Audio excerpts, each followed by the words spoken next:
previsto comenzar 7:30 exactamente, pero le estamos dando vueltas por todas partes, así es que les ruego, por favor, que comprendan, muchachos. Vamos a comenzar nuestra clase. Voy a compartir pantalla. Voy a intentar. Ay, caramba. Todavía tengo que...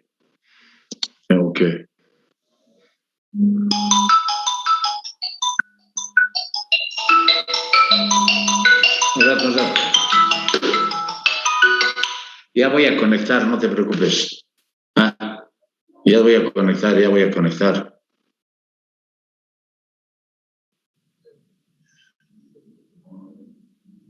15.0400. 15.0400.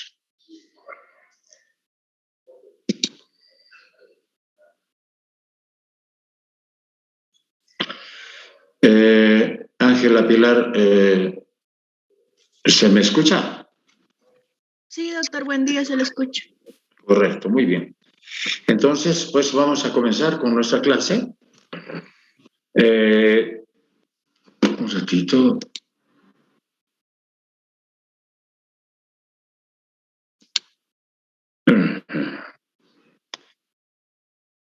Vamos a compartir imágenes.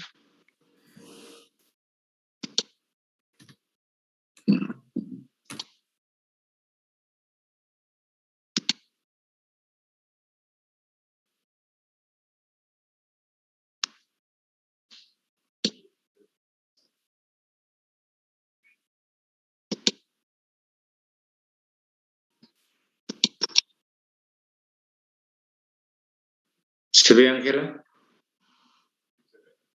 Sí, doctor, se ve.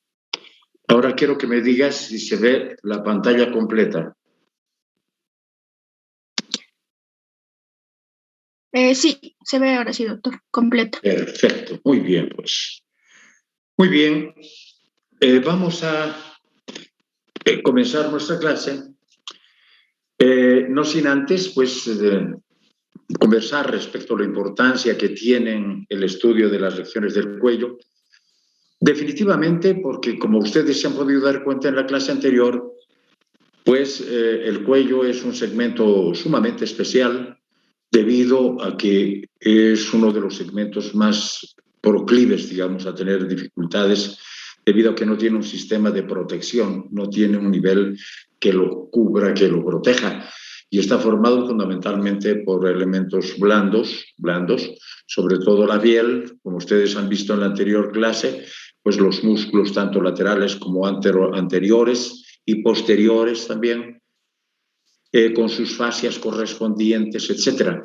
Pero que lo importante es saber que el cuello, que es un segmento estrecho entre la cabeza y el tórax, se encuentra prácticamente como un elemento, diríamos, de unión y fundamentalmente de función que va a tener en su segmento diferentes elementos vasculares, nerviosos, que van de la cabeza hacia el tórax o del tórax hacia la cabeza. Pero al margen de eso, nosotros vamos a considerar de que luego de haber estudiado los músculos, las fascias, las arterias en realidad, como la carótida externa, que es una de las arterias importantes, tanto la yugular externa como la yugular interna, pues existen por debajo de estos segmentos algunos órganos que son vitales para nuestra vida, como es una de las capas, como organiza el libro, una capa endocrina, que estaría formado entonces por una de las glándulas más importantes de nuestro organismo, como la glándula tiroides, y también la glándula paratiroides. Una segunda capa que se encuentra inmediatamente por detrás de ella, que correspondería a la parte respiratoria, vale decir, no solamente respiratoria, sino emisora de voz, ¿no es cierto?, que va a estar formada por la laringe y por la tráquea, que ya la hemos estudiado. Y finalmente, por detrás, tenemos la porción que corresponde a la faringe y al esófago como parte, digamos, del aparato digestivo o, como el libro dice, la capa alimentaria. Entonces, aquí valoramos nosotros la importancia que tiene este segmento que vamos ahora a tratar. En primer lugar, jóvenes, creo que es fundamentalmente importante el tratar la glándula tiroides, que es una de las, decía, más grandes glándulas del organismo como parte del sistema endocrino y que, como hemos dicho prácticamente en los niveles de clasificación, la glándula tiroides es una glándula de secreción interna que produce hormonas y que éstas las va a verter directamente al torrente circulatorio. Por eso corresponde a las glándulas de secreción interna. Y esta glándula tiroides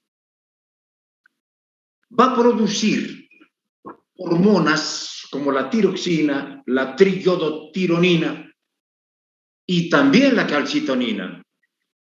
Entre estas, las dos primeras se encuentran prácticamente en relación con el desarrollo mental y físico de las personas, particularmente en la parte inicial de nuestras vidas. La glándula tiroides produce estas hormonas en base sustancialmente a la administración de yodo como base fundamental de su formación. Y este yodo es utilizado para la producción de estas hormonas, las cuales van a ser vertidas a la circulación gracias a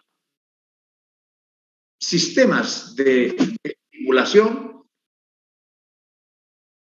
que se inician a nivel de la hipófisis y que se conoce con el nombre de tirotropina, la que va a estimular la producción de hormonas tiroideas. Antiguamente, esto ha sido en Bolivia también, lamentablemente la alimentación no correspondía, no tenía administración de yodo, y como quiera de que esta glándula era estimulada y estimulada por la hipófisis para que pueda producir, y no producía porque no había el elemento fundamental, pues se producía un aumento, un crecimiento, un desarrollo de su volumen, y cosa que en Bolivia, en algunas regiones, se conocía con el nombre de coto. Ahora, afortunadamente, gracias a la actividad fundamental científica médica, algunos alimentos como la sal ya prácticamente la componen con yodo y se vende sal yodada, cosa que ha resuelto absolutamente todo.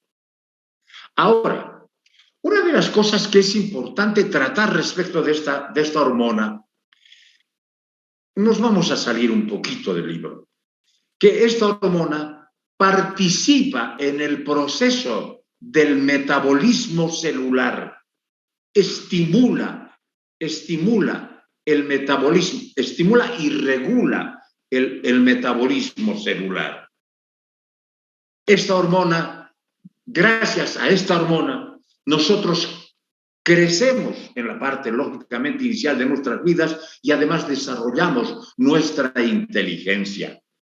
Existen enfermedades como el hipotiroidismo que si se produce en la niñez, estos niños no desarrollan su capacidad física ni mental y, pues, lógicamente quedan retrasados. Aquellos que se les conoce con el nombre de cretinos. Cuando alguna gente a nosotros nos digan cretino, nos están diciendo hipotiroideos.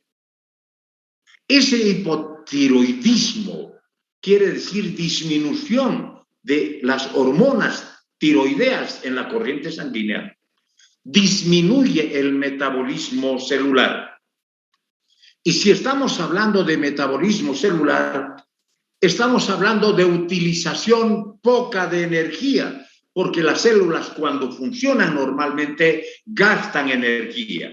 Y cuando no gastan energía, se enfrían, o sea, pierden cierto nivel de temperatura. Por eso que cuando estemos hablando nosotros de hipotiroidismo, estamos hablando nosotros de una enfermedad que produce disminución del metabolismo celular, disminución de la temperatura, disminución de la utilización de energía y, por tanto, todos los alimentos que consumen las personas producen prácticamente obesidad. Son personas gordas, gordas y, lógicamente, que tengan trastornos. Pero puede suceder lo contrario, porque existen enfermedades en las cuales se produce un incremento de la producción de hormonas tiroideas y en este caso va a aumentar el metabolismo celular, va a utilizar mayor cantidad de energía y lógicamente va a aumentar la hiperkinesidad de las personas. Son pues personas que están moviéndose permanentemente, personas que se encuentran transpirando, personas que se encuentran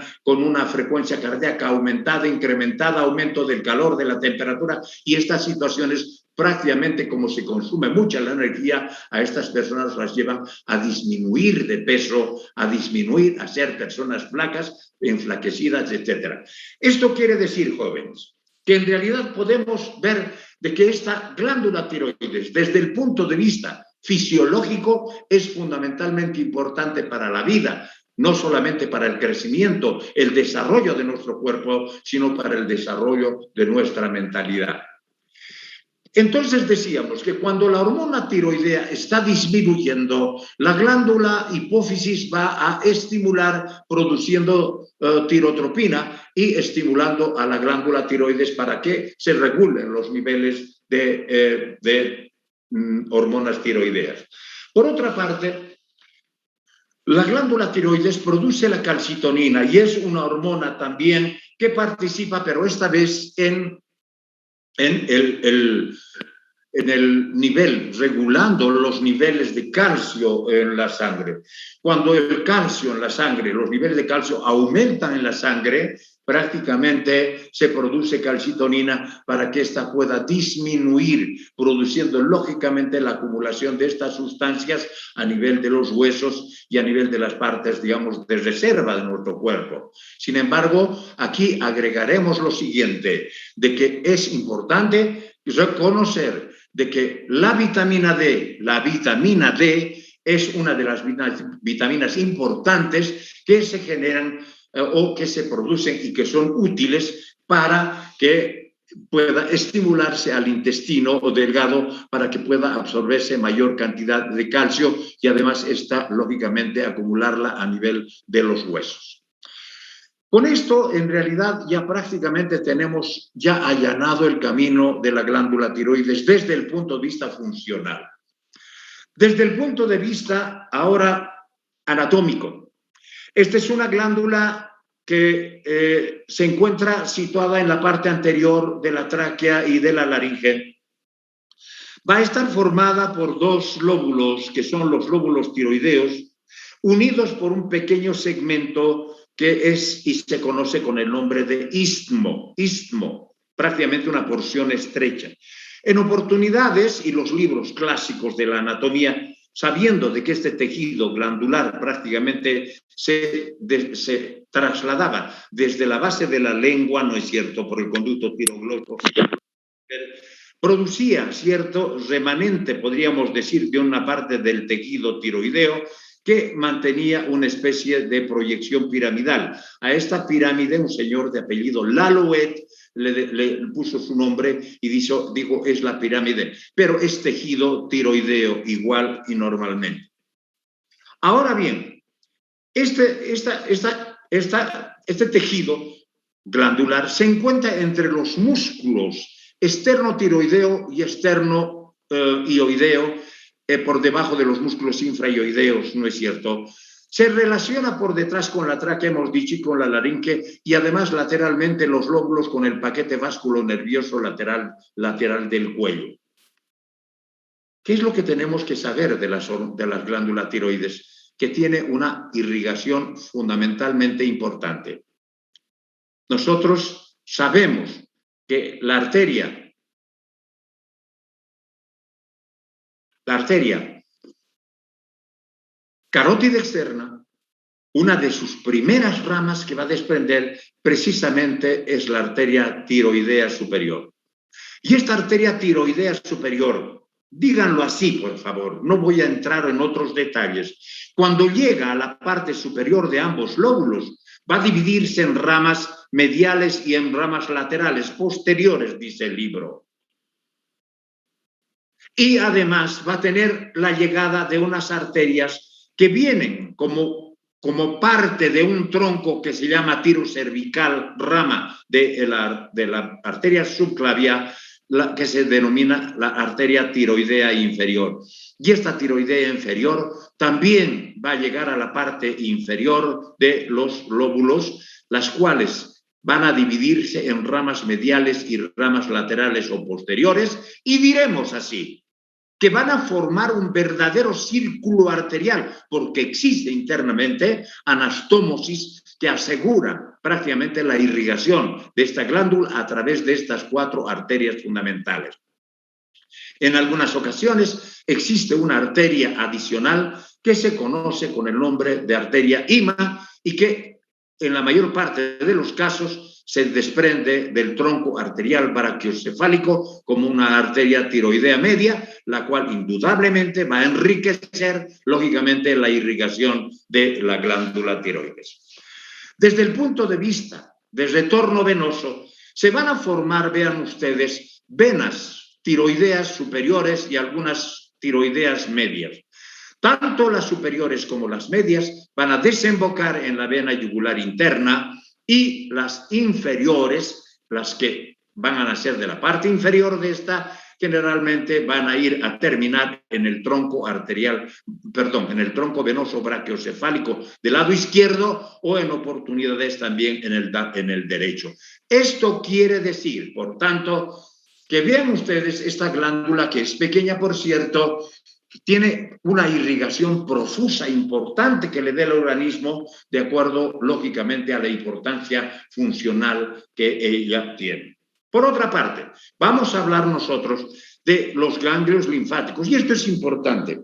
Siempre hemos dicho que el hecho de hablar de ganglios linfáticos, estamos hablando lógicamente de los trastornos que pueden ocurrir en los ganglios linfáticos cuando existen enfermedades infecciosas, inflamatorias o tumorales en algunos órganos. Y en este caso, existen oportunidades en las cuales se producen tumores de la glándula tiroides. Lógicamente, por tanto, nosotros tenemos la obligación de saber que los ganglios linfáticos, todos ellos van a ir a la cadena ganglionar de los ganglios cervicales superiores e inferiores profundos. Pero el libro dice a través de los pretraqueales, de los prelaringeos, de los pretraqueales y de los paratraqueales. Quiere decir que tienen ganglios, pues diremos intermedios. Sin embargo, todos ellos o van a ir a los ganglios de la cadena cervical profunda superiores e inferiores.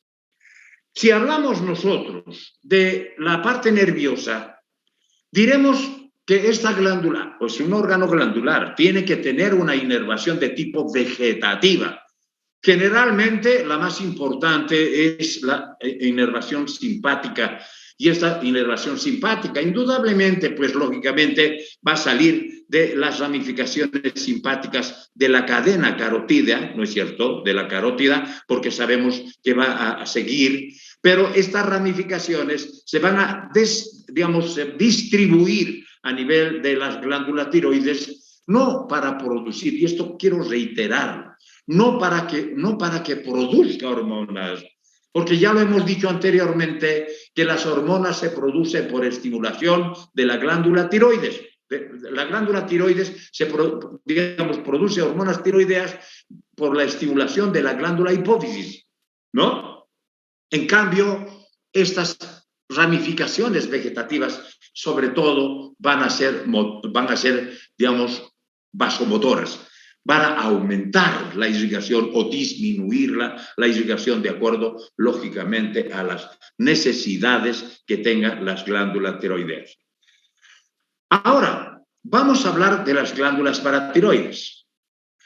Estas glándulas paratiroideas son pequeños nodulitos que se encuentran por fuera de una cápsula aparente que tiene estas glándulas y que van a ser generalmente en número de cuatro pequeñas nodulaciones que se encuentran por fuera de la cápsula de la glándula tiroides. Y el libro hace una gran elucubración que pueden ser 3, que pueden ser 2, lo más probable es que, quién sabe, a veces dice que hay 5. Lo importante para nosotros es saber que esas glándulas paratiroides existen y que son pequeños nódulos que se encuentran incluidos, podríamos decir, o unidos a los lóbulos laterales de la glándula tiroides. Aquí estamos viendo un pequeño nódulo, aquí está otro, aquí está otro y aquí está otro. Dice que se encuentran, las superiores se encuentran inmediatamente a 1 centímetro, las otras por debajo. Eso, por favor, no lo vamos a decir. Es muy irregular, hay muchas modificaciones respecto de aquello. Diremos solamente que las glándulas paratiroides se encuentran en la parte posterior de los lóbulos laterales de la glándula tiroides y estas tienen como función primordial la producción de una hormona que se conoce con el nombre de paratormona. Esta hormona, o sea, son glándulas también de secreción interna, sirve para aumentar los niveles de calcio en la sangre. Cuando existe una disminución, la paratormona se produce y va a aumentar la producción con la finalidad de poder regular los niveles de calcio en la sangre. Y ustedes, cuando estén haciendo estudio de fisiología, verán la importancia que tiene el calcio, ¿no es cierto?, sobre todo en la función de tipo muscular, cuando vean ustedes. Ahora, lo importante es saber que esta paratormona, se llama así, la paratormona aumenta los niveles de calcio, aumenta los niveles de calcio a nivel de la sangre. Esto es importante. Y hace rato hemos dicho nosotros de que hay una hormona subsidiaria que es la calcitonina, que se produce a nivel de la glándula tiroides, y esta va a ser absolutamente lo contrario, que cuando haya mucha cantidad de calcio en la sangre, la calcitonina va a tender a disminuir. Por tanto, existe un proceso de feedback, diríamos, de regulación entre la calcitonina y la paratormona, mientras que la paratormona aumenta digamos, los niveles de calcio en la sangre, la calcitonina disminuye. Sin embargo, también existen patologías como el hiperparatiroidismo, ¿no? El hiperparatiroidismo, donde se produce abundante cantidad de paratormona y, lógicamente, aumentan los niveles de calcio en la sangre, y para que esto aumente, lógicamente va a producir desmineralización de los huesos en general y va a constituir, lógicamente, trastornos muy importantes para la vida del paciente. Cuando estamos hablando ahora de cómo están ligadas las glándulas paratiroides, decimos nosotros igual. Como quiera de que se encuentran juntos. Yo les pido, por favor, ¿no? Trataremos de simplificar y además, si la glándula tiroides va a tener 2 arterias tiroideas superiores y 2 arterias tiroideas inferiores y van a irrigar toda esta zona, pues es obvio que también estas arterias van a irrigar las paratiroides. También estos van a tener, lógicamente, sus venas y van a ir a desembocar, lógicamente, en la vena yugular interna. También va a tener sus linfáticos que van a ir precisamente a los ganglios linfáticos de cervicales superiores e inferiores. Y también va a tener una inervación vegetativa simpática que, ya lo hemos dicho, no va a controlar la producción de hormonas, sino fundamentalmente tienen una función vasomotora. Con esto, jóvenes, yo creo que hemos dado fin a este tratamiento de 2 órganos importantísimos que se encuentran en el cuello y que constituyen la capa endocrina de nuestro organismo. la glándula tiroides y la glándula paratiroides. Hemos visto la importancia funcional que tienen ambas y que lógicamente nos tiene que dar a nosotros el interés para poder de alguna manera ponerle más énfasis en poder entender este capítulo. Pasamos. Aquí vemos nosotros pues, un pequeño esquema donde se ven las glándulas paratiroides y aquí estamos viendo tanto las arterias tiroideas superiores como las tiroideas inferiores que están dando la irrigación a la glándula tiroides y lógicamente también a las paratiroideas y lógicamente sus venas, como hemos dicho, superiores, medias, inferiores, como lo habíamos dicho para las glándulas tiroides. Vamos a entrar ahora al estudio de la laringe y la tráquea. Hay una cosa fundamental que creo que es importante, de que es cierto, y lo hemos dicho en principio, que la laringe y la tráquea están formando parte del aparato respiratorio.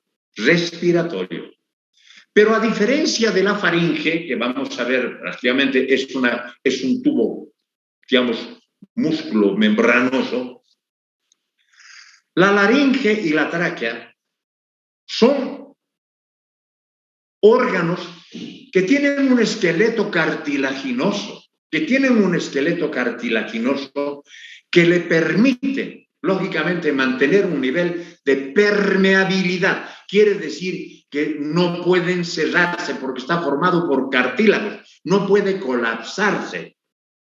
Y además, lógicamente, sirve para el paso del aire desde las fosas nasales o la boca directamente hacia las vías respiratorias.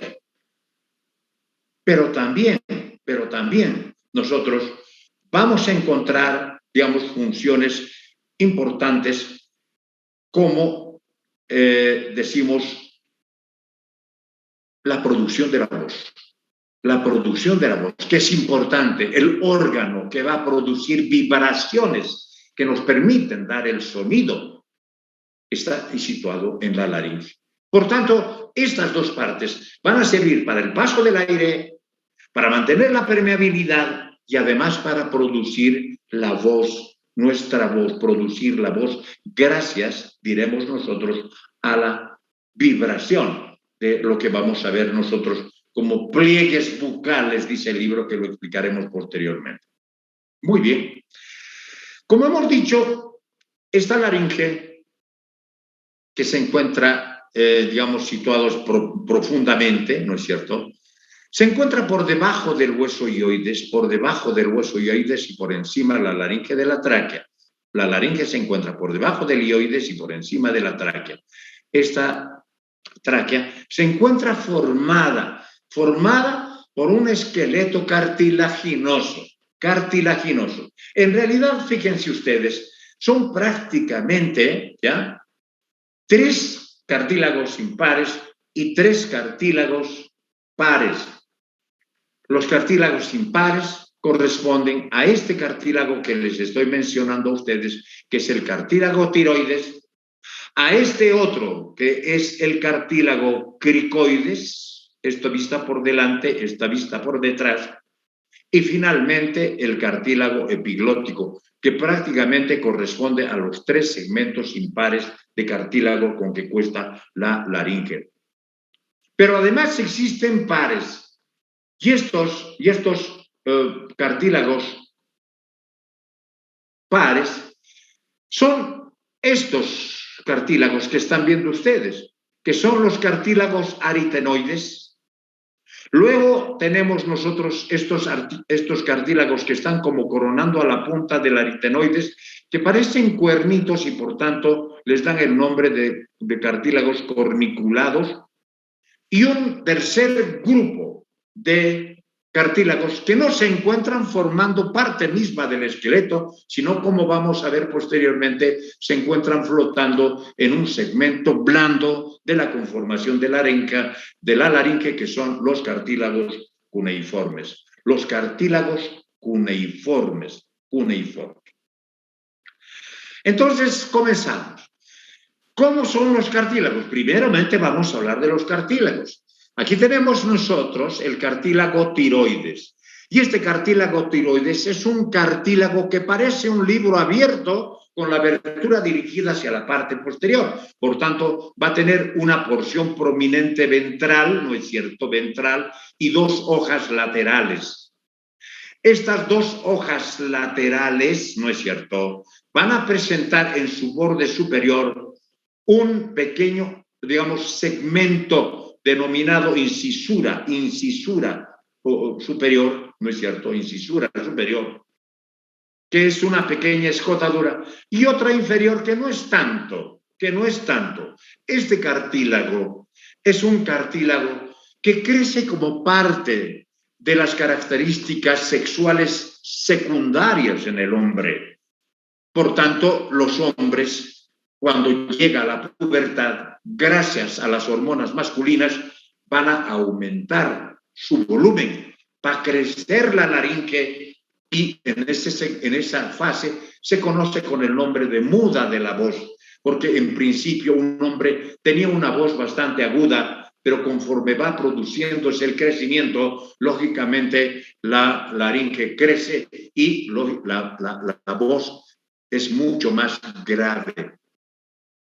Es prominente en los hombres y se conoce con el nombre de nuez de Adán.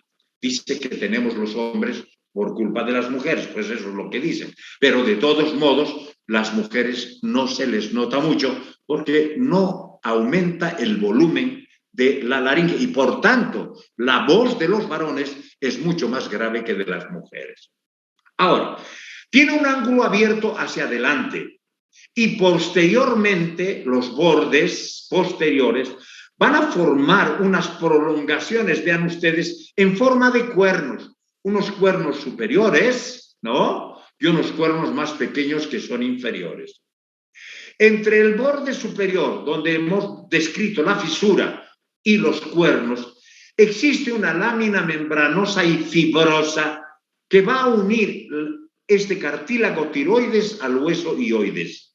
Por tanto, esta membrana se va a llamar tiroidea y según los libros, y creo que realmente es insulso decir que tienen engrosamientos, uno en la parte medial y otro en las partes laterales, ¿no?, en estas partes laterales, ligamentos que el libro les denomina ligamento tiroideo medio y tiroideo lateral.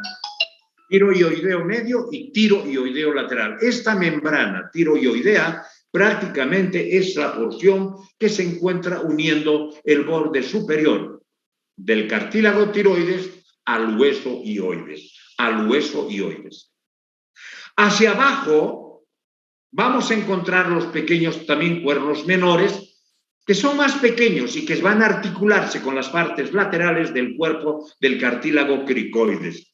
Sin embargo, va a presentar esa, hemos dicho, incisura, que no es tanto, pero que va a estar uniendo este borde inferior a la parte superior del anillo cricoideo con el nombre de ligamento cricotiroideo. Vean ustedes, lo más difícil en este caso es el tener que conjugar los nombres de los ligamentos y de los músculos de acuerdo al lugar donde se insertan. En el primer caso, hemos dicho nosotros hueso hioides, cartílago tiroides. ¿Cómo se llama esta membrana? Tiroidea. En la parte inferior hemos dicho, hay otra membrana fibrosa que se encuentra entre el cricoides y el tiroides. Se llama membrana cricotiroidea y también describen un ligamento cricotiroideo medio. Sin embargo, lo importante es saber que estas dos se encuentran cerrando por delante prácticamente la porción posterior de la laringe. El segundo hueso, que sin ser el más grande, porque el más grande es este, podemos hablar de este cartílago que se conoce con el nombre de cartílago cricoides. Este cricoides es el más, podríamos decir, no es el más grande, es el más voluminoso. Parece un anillo con una lámina posterior. Vean, este es un anillo, este es el anillo y esta es la lámina posterior. El anillo prácticamente va a estar situada la parte anterior y la lámina hacia la parte posterior. Dicen que parece un anillo de sello. Antiguamente pues utilizaban un anillo para sellar en vez de firmar, porque las personas no sabían firmar, por tanto lo hacían con su sello. Entonces, sabemos nosotros que en las partes laterales del cuerpo van a articularse con el cartílago tiroides, ¿no es cierto? Con el cartílago tiroides, formando la articulación entonces cricotiroidea. Y este anillo cricoideo que se encuentra unido hacia arriba con el cartílago tiroides a través de la membrana cricotiroidea, va a unirse hacia abajo al primer cartílago traqueal con el nombre del ligamento cricotraqueal. Por tanto, existe una continuidad con la misma. La parte posterior de esta lámina tiene un borde superior. Por favor, no voy a utilizar las terminologías que dice el libro. Sin embargo, es importante saber que va a tener un borde superior, que en las partes laterales va a presentar unas carillas articulares para articularse con la base de los próximos cartílagos, que son los cartílagos aritenoides. La cara anterior forma parte de la porción interna de la laringe y la parte posterior presenta una pequeña cresta vertical que se encuentra prácticamente dividida en dos áreas laterales donde vamos a ver posteriormente van a insertarse músculos. Por tanto, a ver, nuevamente, el cartílago cricoides tiene una porción, un anillo en la parte anterior y una lámina en la parte posterior. El anillo se une al cartílago tiroides por la membrana tiroidea y hacia abajo con la membrana cricotraqueal. La parte posterior muestra una lámina cuadrilátera que va a tener un borde superior. El borde superior va a tener a ambos lados una carilla articular para articularse por arriba con los cartílagos, se llaman aritenoides.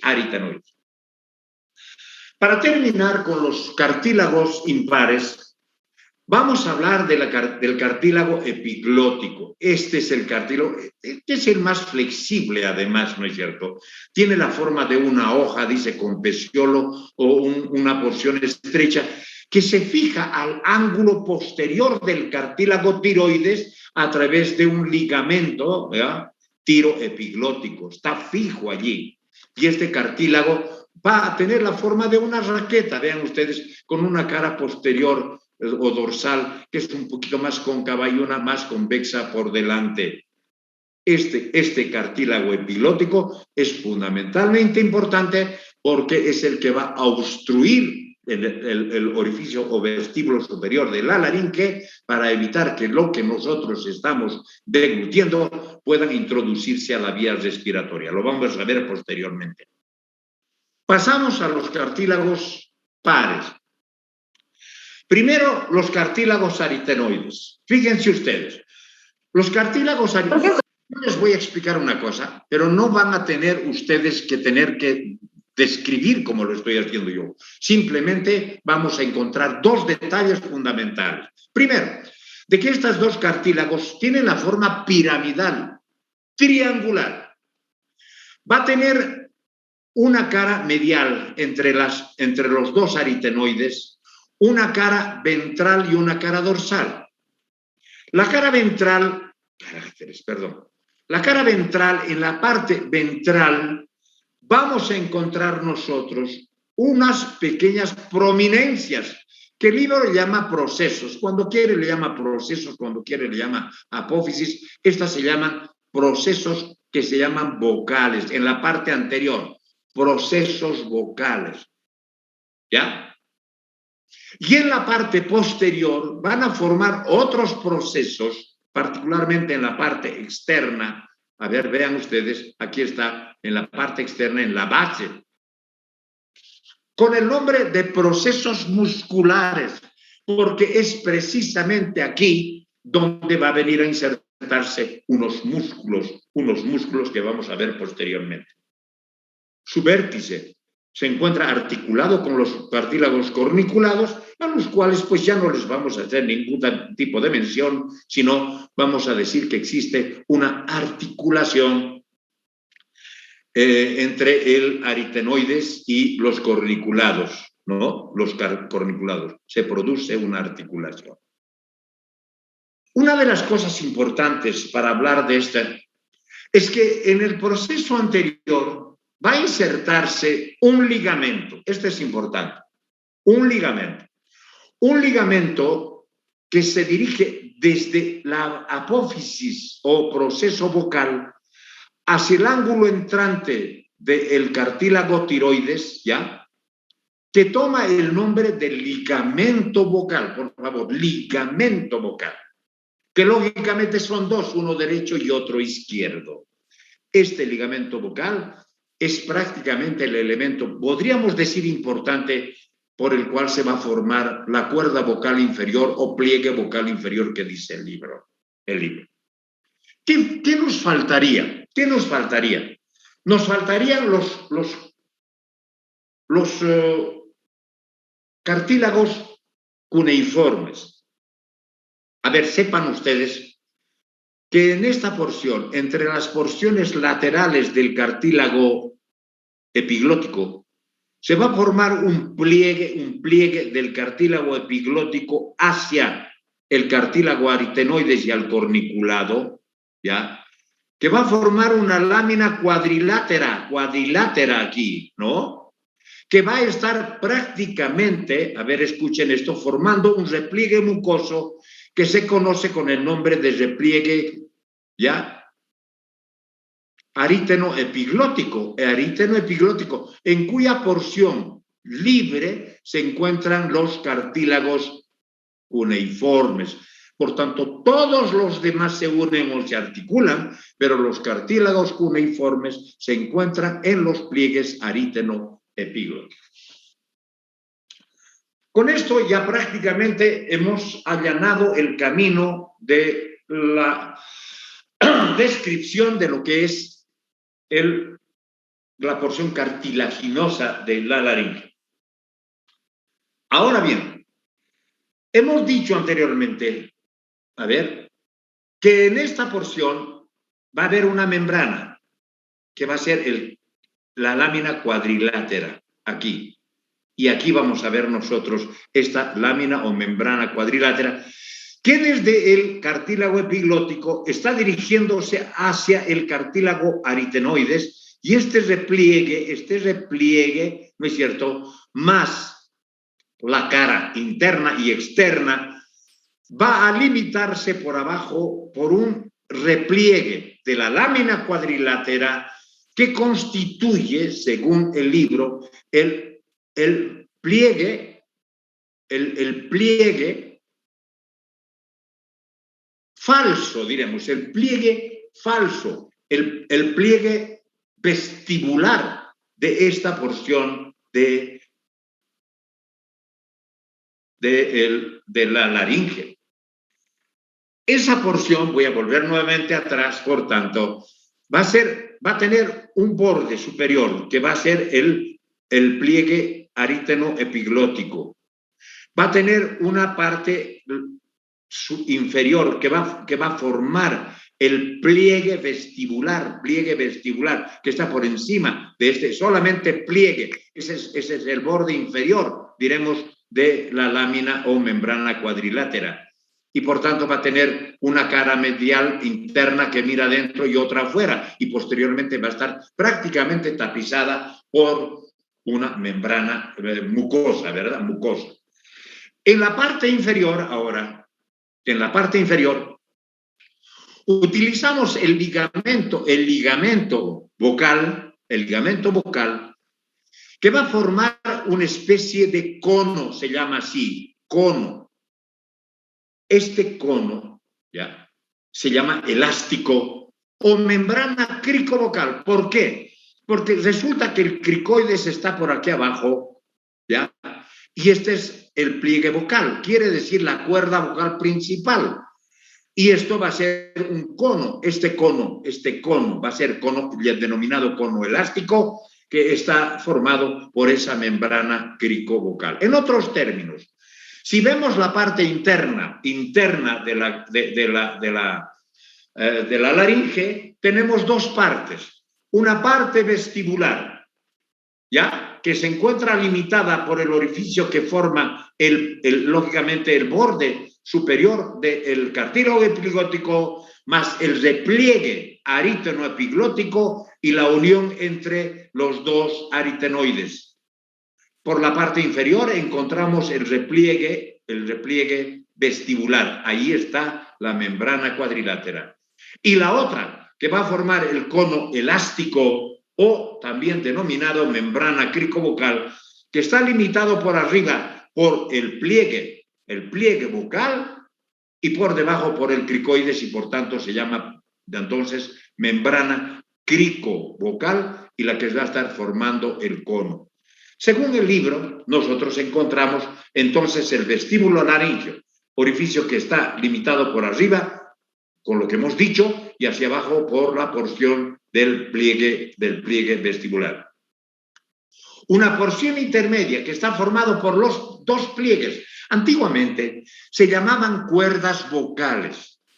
Esta era la cuerda vocal superior y esta la cuerda vocal inferior. Esta cuerda vocal superior no tenía funcionalidad. El pliegue vocal superior no tiene función porque corresponde al borde inferior de la membrana cuadrilátera. En cambio, el pliegue vocal está, digamos, presente por la presencia del ligamento, hemos dicho nosotros, tiro aritenoideo. O sea, el ligamento vocal es este, que va a estar limitando la porción inferior. Entre ambos, vamos a encontrar nosotros una porción intermedia entre los pliegues que se conoce con el nombre de ventrículo laríngeo o también le denominan sáculo laríngeo, que es una porción pequeñita que está formando una pequeña cavidad, digamos, de tipo de una hendidura que va a estar entre el pliegue vestibular y el pliegue vocal. Esas son las partes que nosotros entonces acordamos respecto de las características de la laringe. Para terminar esto, diremos que el cartílago epiglótico, no es cierto, va a unirse a la base de la lengua y al hioides. Esta membrana fibrosa que se encuentra uniendo el epiglotis con el hueso hioides se llamaba entonces hioepiglótica. En cambio, los pliegues que van a formar entre la epiglotis y la base de la lengua se llaman glosoepiglóticos y los hemos visto nosotros cuando estábamos hablando de lengua con los ligamentos glosoepiglótico medio y glosoepiglóticos laterales. En otros términos, estamos viendo prácticamente la cavidad bucal, la presencia del epiglotis, que cuando está introduciéndose el alimento para que se vaya hacia el estómago, indudablemente este epiglotis va a ir a tapar la porción del orificio vestibular con la finalidad de dirigir el alimento hacia la parte posterior, vale decir, al esófago. Para hablar de esto, entonces vemos nosotros, ahí está el vestíbulo. Este es el vestíbulo, ahí está el vestíbulo. Este es el epiglotis con mucosa, este es el pliegue aritenoepiglótico. Vean ustedes, aquí están los cartílagos corniculados que salen una porcioncita y en esta porción se encuentran los cartílagos cuneiformes que están flotando, hemos dicho, en este nivel. Aquí encontramos la cara posterior de la lámina del cricoides y en estas pequeñas cosas que vamos a ver posteriormente cuando estemos estudiando faringe, veremos de estos senos faríngeos laterales. Si queremos ver en un corte, vemos nosotros el vestíbulo, encontramos también las cuerdas vocales superiores o pliegues vestibulares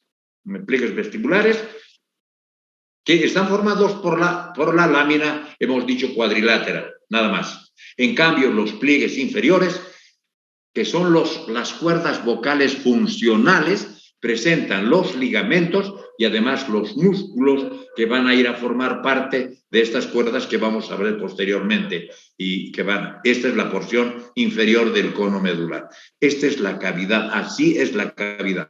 Y estas porciones corresponderán lógicamente a las porciones ventriculares o ventrículos laríngeos o denominados también sáculos. Pasamos a valorar aquello. Cuando ustedes sean médicos, van a tener a su cargo órgano, ya prácticamente algunos artefactos de tecnología muy avanzada, con lo cual vamos a poder ver nosotros la laringe y la vamos a ver más o menos así. Vean ustedes, aquí tenemos la epiglotis, aquí están las cuerdas vocales principales o pliegues vocales. Estos son los pliegues aríteno-epiglóticos con los cartílagos cuneiformes y los corniculados. Y esta es la abertura entre las cuerdas vocales principales o pliegues vocales. A esta porción intermedia le vamos a dar el nombre de glotis. Glotis. Se llama glotis.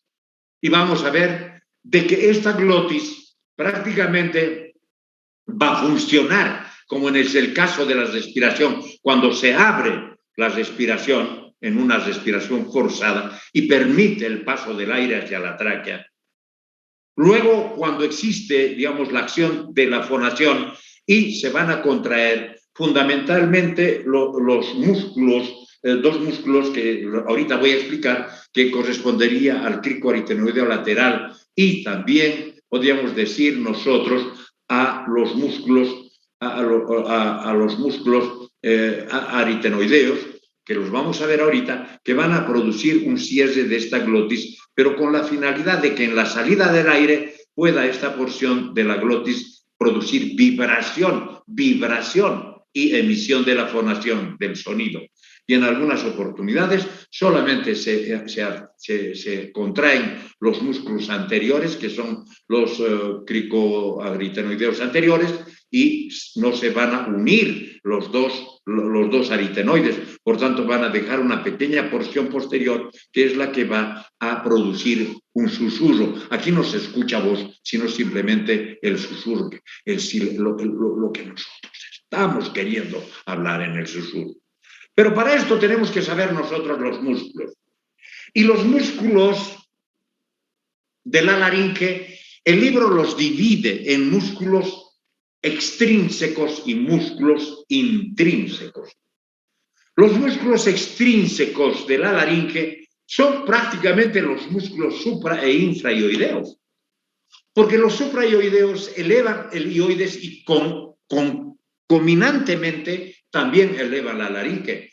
Y asimismo, pues sucede lo contrario, cuando los músculos infraioideos descienden la laringe. Esto sucede muy claramente cuando nosotros estamos produciendo deglución. Ahí vamos a encontrar los músculos supra e infraioideos y el libro describe además, lógicamente, otro músculo que es el estilofaringeo, pero ustedes digan supraioideos e infraioideos. ¿Qué músculos vamos a encontrar? Porque ahora sí viene la situación. Jóvenes, por favor, un poquito de atención. Ese cuadro que ustedes tienen en el libro, desde mi punto de vista, más complica la labor del estudiante que aclarar la cosa. A ver, vamos a dividir los músculos de la laringe en músculos aductores, en músculos abductores, en músculo tensor y en músculo relajador. Ahí está la cosa. Pero voy a comenzar por el más simple, por el más sencillo. Hemos dicho nosotros que el cartílago tiroides en su borde inferior va a unirse con el cricoides a través de la membrana cricotiroidea. Vean ustedes, aquí existe un músculo que se inserta en el borde inferior del cartílago tiroides y de acá sus fascículos van a ir al tubérculo anterior del cartílago cricoides y va a tener lógicamente el nombre de músculo cricotiroideo. Aquí estamos viendo, en realidad formado por dos fascículos, no importa, pero lo importante es que está inserto en este nivel. Y cuando este músculo se contrae, ya, el libro dice produce rotación y produce... No, aquí está la situación. Este músculo va a producir desplazamiento de este cartílago tiroides hacia adelante. Y por tanto va a producir prácticamente tensión de las cuerdas vocales, va a producir tensión con esa acción de llevar el cartílago tiroides hacia adelante. Eso es lo fundamental.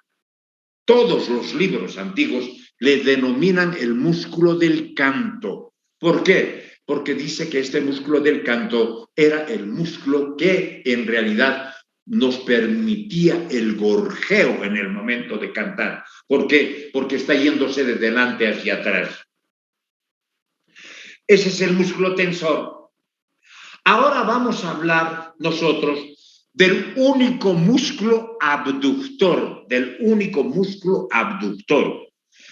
He dicho hace rato que de la cara posterior de la lámina del cartílago cricoides, que estaba dividida por una pequeña cresta, va a prestar inserción a este músculo, que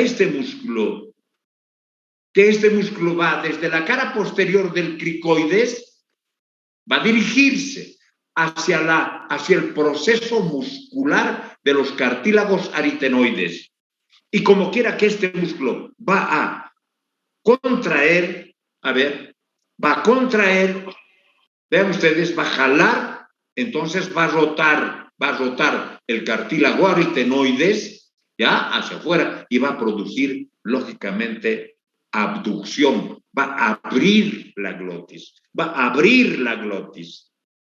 ¿Por qué? Porque este músculo está yendo de este lado hasta este otro. Entonces, estamos hablando del músculo aductor. Y decimos, nuevamente, el único músculo abductor que abre la glotis es el músculo cricoaritenoideo posterior.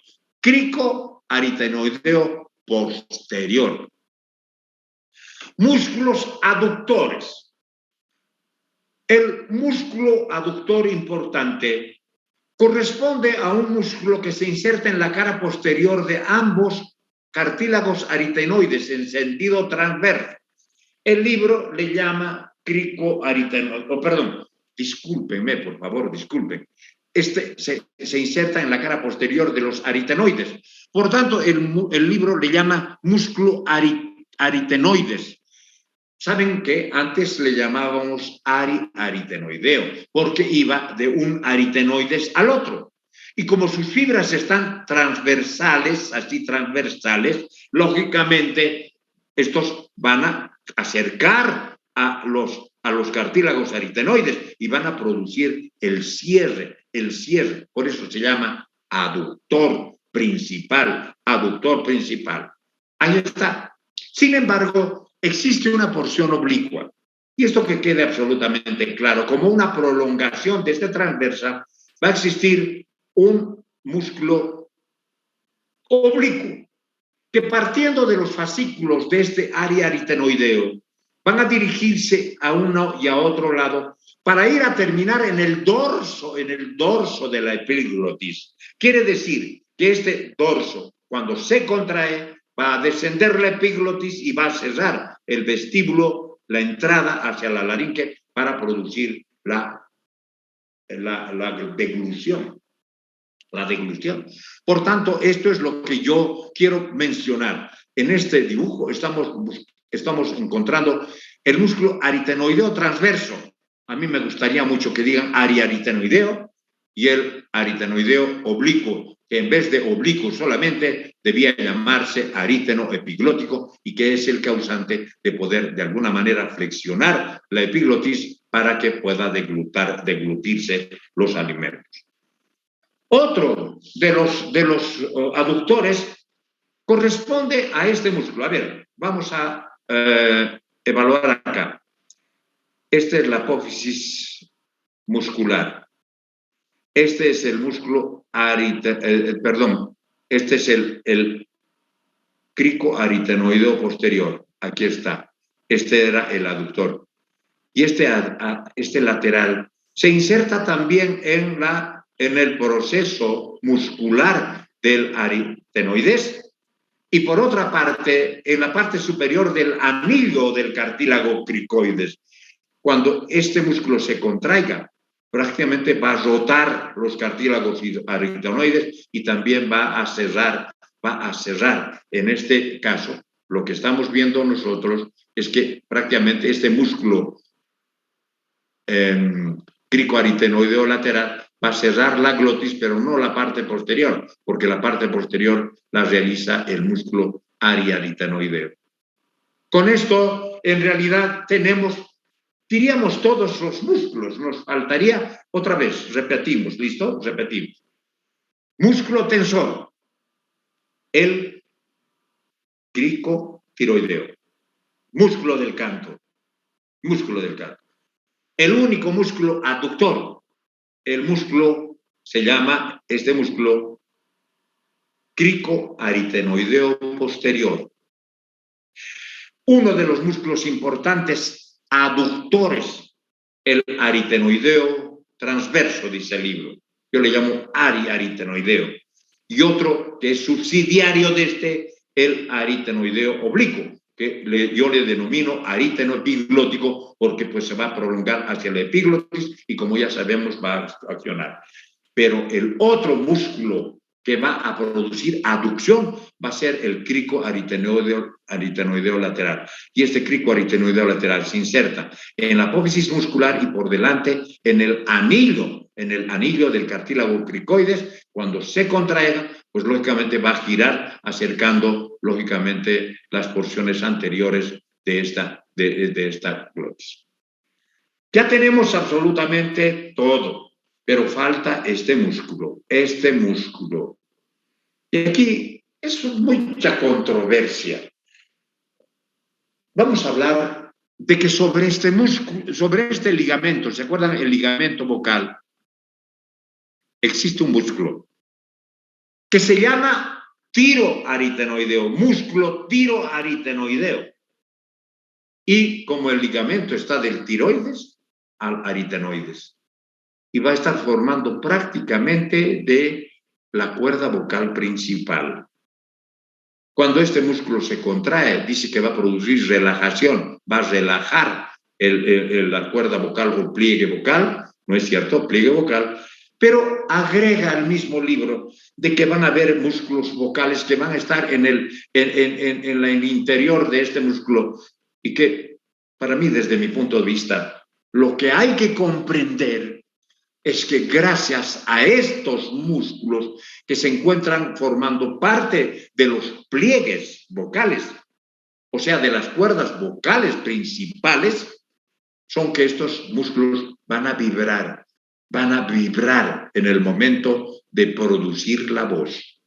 El relajador, el músculo relajador, va a ser el músculo que va a vibrar la cuerda vocal y lógicamente va a producir modificaciones en el tono de la voz.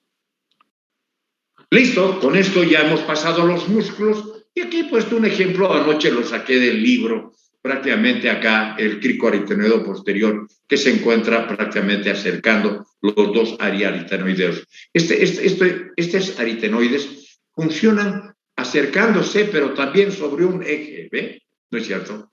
Aquí encontramos el aritenoideo, o hemos dicho aritenoideo transverso, que va a acercar los dos. Aquí encontramos el cricoaritenoideo lateral. Vean ustedes cuando está llevando adelante esto, se van a acercar los procesos vocales hacia el centro. Y aquí estamos viendo la porción oblicua, que yo le llamo aritenoepiglótica, y que lógicamente va a accionar sobre la epiglotis. ¿Cómo se encuentra irrigada la laringe? Aquí vamos a discutir, porque pues hay algunas cosas que alguna vez cuando estábamos avanzando el sistema nervioso lo habíamos dicho. A ver, la glándula tiroides va a estar irrigada, hemos dicho, por la arteria tiroidea superior. ¿Ah? Y cuando hablamos de la laringe, esta arteria laringea superior, tiroidea superior, disculpen, va a dar una rama superior que se introduce por la membrana tiroidea como arteria laringea superior. Cuando esta llega a la parte medial del istmo, va a dar otra ramita que se llama cricotiroidea, que va a ser una parte intermedia, diremos nosotros. Pero además va a desprender también ramificaciones la arteria tiroidea inferior, que se introduce dentro siguiendo, podríamos decir, el trayecto también del nervio recurrente laríngeo con el nombre de arteria laríngea inferior. Rama, entonces, de la arteria tiroidea inferior. Si hablamos nosotros de las venas, vamos a volver a repetir, lógicamente, que las venas van a desembocar en la yugular interna y también en la vena, en el tronco venoso brachiocefálico del lado izquierdo y a veces del derecho también, ¿no es cierto? Estamos viendo, estamos repitiendo. Y aquí vamos a ver la inervación. La inervación es discutible. Una vez les dije a ustedes, y esto es lo que siempre se ha mencionado, de que hay 12 pares craneales, 12 pares craneales. Que el noveno es el glosofaringeo, que el 10º es el neumogástrico, que el 11º es el accesorio o también el 11º este accesorio que va a nacer prácticamente, espinal también le llaman algunos libros, el 11º, que va a tener ramificaciones de la médula espinal como ramificaciones y ramas vulvares. Las ramas de la médula espinal que salen de la médula espinal junto al 11º par craneal van a ir a inervar el esternocleidomastoideo y el trapecio, y las ramas que vienen de la porción del bulbo, dice que inmediatamente que salen de la cavidad endocraneal se unen al nervio neumogástrico. Yo en broma les he dicho a mis alumnos que resulta que la rama vulvar del 11º par craneal lo ve al neumogástrico y dice que hermoso, qué maravilloso, me voy a unir con él, me voy con él donde vaya. El asunto es que van descendiendo juntos y hay libros que describen, que dicen que el nervio neumogástrico en ese momento se debía denominar neumoespinal. Pero esa rama de la porción vulvar del 11º par craneal va a descender en el lado derecho hasta por debajo de la arteria subclavia y en el lado izquierdo por debajo del callado de la aorta. Y aquí viene la cosa, que este nervio del 11º par craneal, que se ha unido al nervio neumogástrico porque pues, se enamoró de él, ¿no es cierto? Se da cuenta muy tarde que este es un vago y se separa de él y va a formar el nervio recurrente laríngeo, derecho e izquierdo. Y este nervio recurrente laríngeo va a ascender por detrás para ir a inervar la laringe. Veremos ahora sí. El nervio neumogástrico va a dar a la laringe una rama externa, el nervio neumogástrico.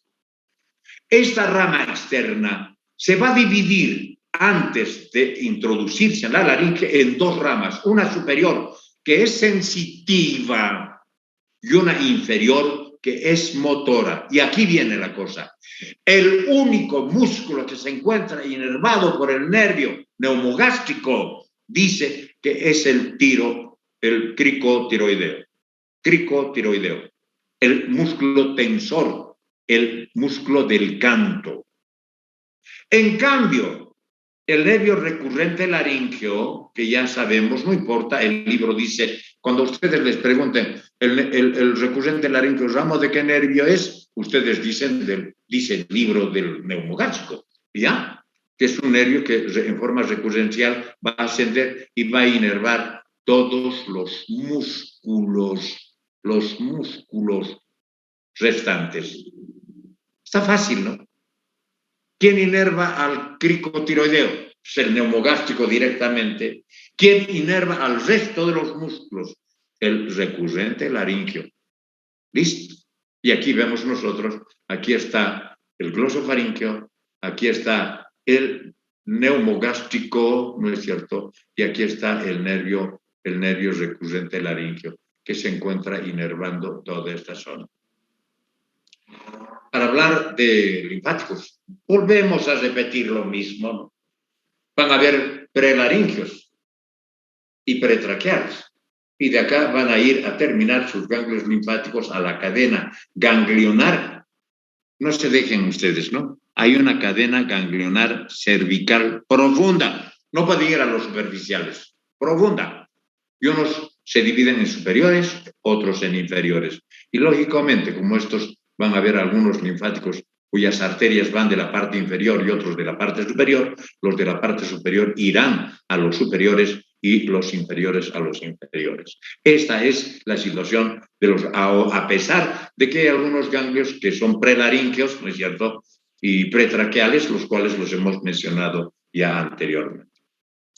Para terminar, jóvenes, bueno, ya esto ya no, pues vamos a nosotros ver, hemos hablado nosotros a la tráquea, que la tráquea es la continuidad de la laringe, que ésta se dirige dentro de la cavidad craneal, que a nivel de la cuarta o quinta vértebra va a dividirse en sus bronquios, tronco izquierdo y derecho, que esta porción está formada por anillos cartilaginosos unidas por cartílagos, que en la parte posterior tiene un músculo que es el músculo traqueal y que, como sabemos nosotros, cuando se contrae va a disminuir el lumen de la tráquea en algunas ocasiones cuando existen problemas y trastornos. En todo caso, hay que decir que esta porción traqueal es también una porción permeable que conduce el aire y hacia los pulmones. Una de las cosas que quiero yo, digamos, mencionar con ustedes es lo siguiente, jóvenes. Algo que es importante, y esto tómenlo en cuenta, por favor. Las cuerdas vocales principales, que el libro le llama pliegues vocales, está formado entonces por los ligamentos tiroaritenoideos, que son estos, y por los músculos tiroaritenoideos, que son el músculo relagador. Cuando existe un problema de tipo alérgico en una persona, tiene trastornos generalizados, pero cuando llega a su caso de mayor gravedad, puede producir edema de las cuerdas vocales. Edema quiere decir que se hincha de líquido y lógicamente se cierra la glotis. Este caso, que se conoce con el nombre de choque anafiláctico, produce un cierre por alergia de la glotis y, lógicamente, la muerte del paciente si no se hace algo para salvarlo, ¿no es cierto? Para salvarlo, para producir, digamos, para poder mantener la vía aérea del paciente. En un choque anafiláctico, una persona puede morirse, pero afortunadamente ustedes desde Tórtora han sabido lo que significa una traqueostomía y, lógicamente, posteriormente, la solución de este problema. De todos modos, yo les reitero, hay que tener mucho cuidado y no precisamente les estoy diciendo que hay edema, no, simplemente que tengamos prevención, que cuando seamos médicos y tengamos que administrar, por ejemplo, penicilina a un paciente por primera vez, le vamos a hacer una prueba de alergia. Le ponemos un poquito de penicilina en el dorso del antebrazo o en la porción ventral del antebrazo. Y si eso produce un proceso reactivo, pues no se lo ponemos. Cualquier tipo de algún medicamento, ¿no es cierto?, que producir alergia. Y hay que preguntar siempre a los pacientes, ¿usted tiene alergia a algo? Cuando tienen alergia a alguna cosa, tenemos que tomar cuidado, mucho cuidado, porque eso nos puede llevar directamente a una muerte del paciente si nosotros no tomamos las previsiones del caso. Bien, yo creo que con esto, pues, distinguidos muchachos, hemos concluido este tema y veremos que todos estamos viviendo en un lugar que tiene riesgos, que dependerá mucho de las previsiones que nosotros tomemos, sobre todo y particularmente con el momento de pandemia en el que vivimos, porque pues las personas que incumplan las recomendaciones sanitarias, pues lógicamente tendrán que terminar con sus vidas, porque no estarán tomando las recomendaciones de no acercarse mucho a los contornos de esta maravilla de opciones para Carré al vacío. Les agradezco mucho. Voy a dejar de presentar esta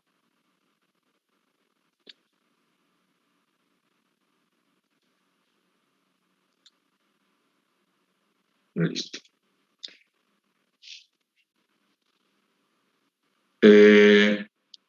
¿Se escucha, Ángela?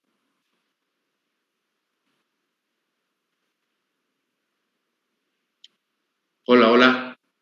Se le escucha, doctor. Se le escucha, doctor. Escucha, doctor. Perfecto. Muy bien. ¿Alguna pregunta? Doctor, la glándula tiroides, ¿qué tipo de punción tiene? La tiroides. Sí, doctor. Producir hormonas, pues, ¿no? Hemos dicho, produce las hormonas tiroideas, que es la tiroxina, la triodotironina, y estas van a participar, hemos dicho, en la regulación del metabolismo basal. Hemos hablado del cretinismo, hemos hablado del hipotiroidismo, hemos hablado del hipertiroidismo, y además que va a producir la calcitonina. Son 2 hormonas que produce la tiroides. ¿Otra pregunta?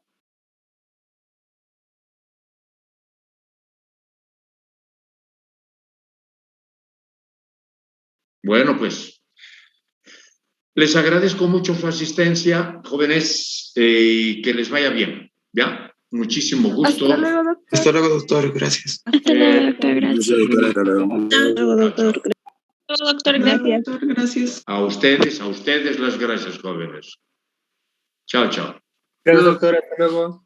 Hasta luego, Muchas gracias, jóvenes. doctor. Muchas gracias. Que les vaya muy bien. Igualmente, doctor. Hasta luego. Chao, chao. Voy a salir, ¿eh? Voy a salir.